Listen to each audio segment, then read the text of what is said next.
as the Hawks move on into the Sweet 16 for that showdown and all Big Ten Sweet 16 matchup against Nebraska. It was one of those moments, Andy, and I'll share this with you, that I was watching at home and actually jumped off my couch when Folgaris made the three and then held tight and firm as Florida was unable to get a shot off at the end of regulation. It's kind of crazy when you think about the way both games ended for Nebraska and Iowa, respectively.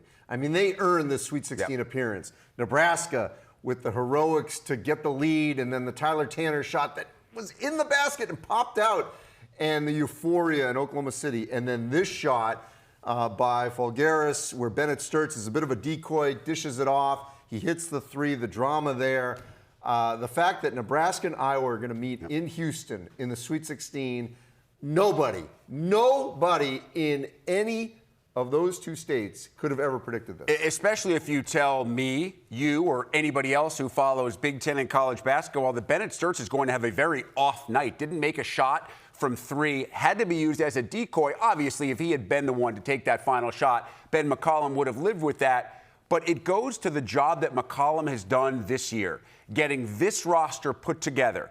Yes, Sturts was the All-American, but he wasn't the only guy. Folgaris, Manyow, Combs, other players at times stepped up when Iowa needed it to. And in this game, I thought the defensive game plan against a massive Florida front line was phenomenal. Yeah, I mean, first of all, Ben McCollum has been an outstanding postseason coach, winning multiple national championships at Northwest Missouri State, a Division II school. I mean, this is, I think, a huge shout out to D2 coaches that they can coach at any level. He certainly has proven that. Last year, he goes to Drake, first season in Division I, wins the Valley, wins a game in the NCAA tournament, moves up to Iowa. Look what he's done now into the Sweet 16. But also for Bennett Sturts, what an unselfish move.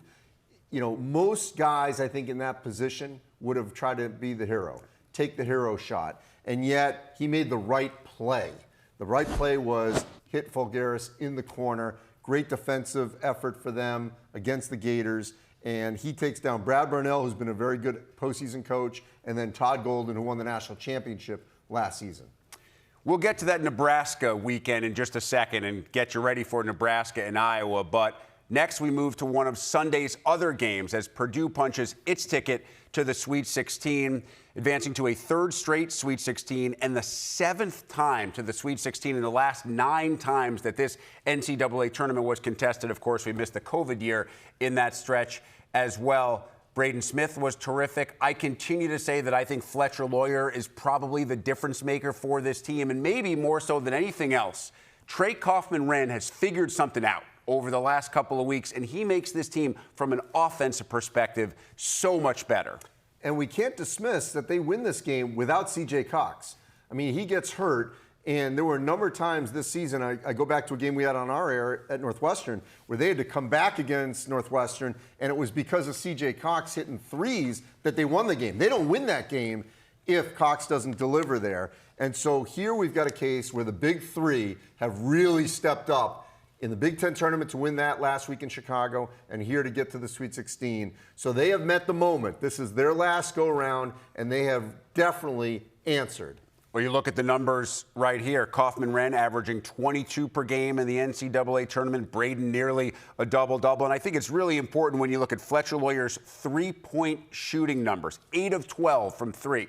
You can't expect him to shoot 67% throughout the entirety of the NCAA tournament, but if he's at or above 50, Purdue becomes really tough to defend because you have Braden Smith orchestrating things outside on the perimeter. Now, Smith is already the NCAA's all-time assist leader. It's unlikely he'll become the NCAA tournament's all-time assist leader because he still needs 46 to pass Bobby Hurley. Now, if Purdue plays 4 more games and gets to the NCAA championship game, they have an opportunity. But what an amazing and, in a lot of ways, Andy, fitting way for Braden Smith to end his college career. Yeah, because as we were tracking this throughout the course of the season, he had to keep playing. And if they'd been out in the first round, or their first game, I should say, of the Big Ten tournament, you know, then this may not have happened. But he passes Bobby Hurley in their first game against Queens, and he continues to meet the moment. This is a team that, you know, last year they really thought that they should have beaten Houston in Indy. They let that one slip away, a little controversial ending, and they thought they would have had a chance to win the national championship last season. Yep. This season, look, they're going to play a Texas team that's going to be playing its 4th game because they were in the first 4. And then they do have the personnel to beat either Arizona or Arkansas in San Jose. So we'll see if they get another crack at the national championship. I think their bracket and draw has unfolded very nicely. Now, they earned that 2 seed. The committee gets a nod because the selection committee waited until the Big Ten tournament championship game was done. Purdue would have been a 3 had they lost that game. They ended up as a 2, advantageous draw. Now Texas comes out of the first 4, certainly going to be a favorite to advance at least to the Elite 8. Now, you brought up last year's game against Houston for Purdue. This year's game against Houston will be another Big Ten team, and it's Illinois who has to deal with Houston basically 2 miles from the University of Houston campus. Not in their home arena because you can't do that into a regional, but it is a home game for Houston. I don't think there's any issues right now with Illinois in terms of matching up talent-wise. The problem becomes Houston's going to punch you in the mouth, and they're going to get into your shorts on every single possession when they're on defense and you're on offense. The question is, how does Illinois deal with that? Yeah, look, I was in Oklahoma City, and, well, first of all, I will say, we've never had a case where a team has played this close to campus. I mean, literally, you could walk from Houston's campus to the Toyota Center in Houston. It's 2 miles. Look, I saw Houston up close in their win over A&M, and Bucky McMillan, their A&M coach, he was screaming at the refs, said, hey, they're fouling every time. They don't call it. And they do a great job of defending and without it's not a foul if it doesn't get called. Yes, but they do. They body right up on you. They use their chest. They're going to make life very difficult for Illinois. Now, Illinois is a much better offensive team, one of the best, if not the best in the country. The question is, can they get those shots off? Because Houston will make it very difficult for them. If they can, they got a shot to win this. I don't care where the game is.